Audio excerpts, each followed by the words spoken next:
नमस्कार, मी स्नेहल्स किचन मध्ये तुम्हा सर्वांचं खूप मनापासून स्वागत। जर तुम्ही या चॅनलला नवीन असाल तर सबस्क्राइब करायला विसरू नका। तर आज आपण बघणार आहोत सुकट फ्राय। तर चला व्हिडिओला सुरुवात करूया। सुकट जवलं किंवा सुकट फ्राय बनवण्यासाठी साहित्य बघून घेऊया। इथे सुकट 10 मिनिटे पाण्यात भिजवत ठेवलेली आहे।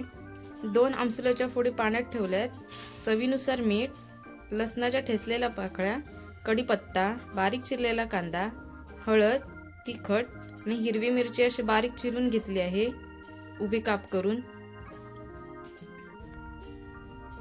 कढईत तेल तापलेलं आहे, त्यात लसणाच्या ठेचलेल्या पाकळ्या टाकूया आणि कढीपत्ता।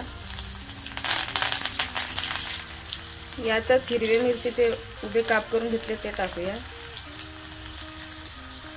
लसूण लालसर होत आली की त्यात बारीक चिरलेला कांदा टाकून घ्यायचा। कांद्याला सोनेरी रंग येईपर्यंत मोठ्या ते मध्यम आचेवर परतून घ्यायचं व्यवस्थित। कांदा सोनेरी रंगाचा झाला आहे, त्यात भिजवलेली सुकट टाकून घेऊया। सुकट थोडी कांद्यासोबत परतून झाली की त्यात तिखट टाकून घेऊया, हळद,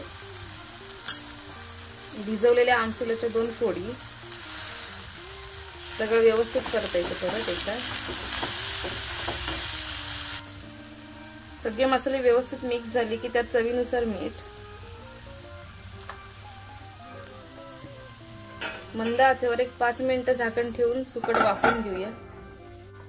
5 मिनिटे झालेली आहेत, झाकण काढून बघूया आपण। छान अशी सुकट फ्राय झालेली आहे। तुम्ही बघू शकता, पाणी न वापरता वाफेवरच छान अशी सुकट फ्राय तयार आहे। ही तुम्ही नक्की ट्राय करून बघा। आज आपण बघितलं सुकट फ्राय। ही रेसिपी तुम्ही नक्की ट्राय करून बघा। कशी वाटली ते कमेंट मध्ये कळवा। हा व्हिडिओ आवडला असेल तर लाईक, शेअर, सबस्क्राइब करायला विसरू नका।